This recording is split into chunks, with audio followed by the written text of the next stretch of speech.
Retour ici à Luce-la-Crotte, nous sommes avec Christophe, c'est le maître d'œuvre de cet équipement, cette chaufferie bois, qui est un équipement, j'allais dire, bien dans l'air du temps sur ce secteur de Luce-la-Crotte. Beaucoup ont investi dans les chaufferies bois, on l'a vu en particulier à Embrun, qui a été un peu pionnière en la matière, Briançon avec ses cheminées qui ont fait pas mal parler, mais qui est maintenant lancé aussi.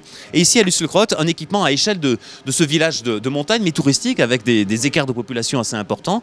Quel service, Christophe, permet cet équipement ? Donc voilà, donc ici vous êtes en présence d'une production chaufferie bois biomasse à plaquettes forestières. Donc vous avez deux générateurs montés en cascade de 160 kW unitaires.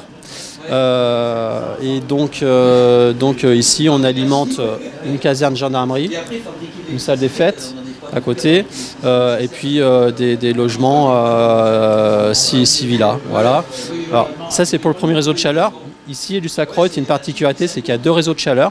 Donc un deuxième réseau de chaleur qui est plus dans le centre du village, qui lui alimente des maisons médicales, une école, une piscine, des logements, 28 logements.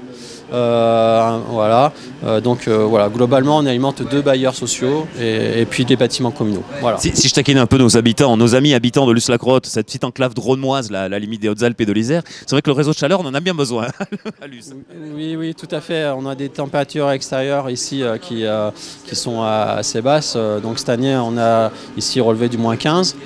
Les chaudières ont suffi, elles ont rempli leur rôle. On a un générateur de secours qui est là derrière vous, qui sert seulement là en cas de secours. Voilà. Normalement, on est complètement autonome en bois. Sachant, Christophe, pour ceux qui suivent ça de loin, qu'il s'agit aussi d'une belle filière, d'une filière vertueuse, parce qu'elle met en valeur et valorise le bois de notre région. C'est ça qu'il faut expliquer aussi. Alors, effectivement, c'est une belle observation, parce qu'ici, on a une singularité sur Luce-la-Crotte, parce que je fais également, j'ai un projet de chaufferie bois à Métropole de Saint-Étienne. Et ici, on a une singularité, c'est qu'on est dans une économie vraiment circulaire. C'est-à-dire que la Luce-la-Crotte a des ressources forestières importantes. Et donc, on utilise le bois local, on va le broyer nous-mêmes et on va l'injecter dans nos machines, transformer en chaleur, le délivrer sur la commune. Voilà. Donc, on est dans une logique d'économie circulaire absolument complète, avec un bilan du coût carbone qui sera proche de 0. Et puis avec des cendres qu'on peut épandre, qu'on peut utiliser comme fertilisant, puisque voilà, les cendres sont donc riches en potasse, potassium, azote, et donc peut être épandues pour les surfaces agricoles. Merci Christophe d'avoir pris le temps. Alors nous, on va rejoindre le ministre de l'Agriculture qui est venu inaugurer tous ces équipements, le maire, etc. Mais pour l'heure, aller du côté de Digne-les-Bains, peut-être connaissez-vous.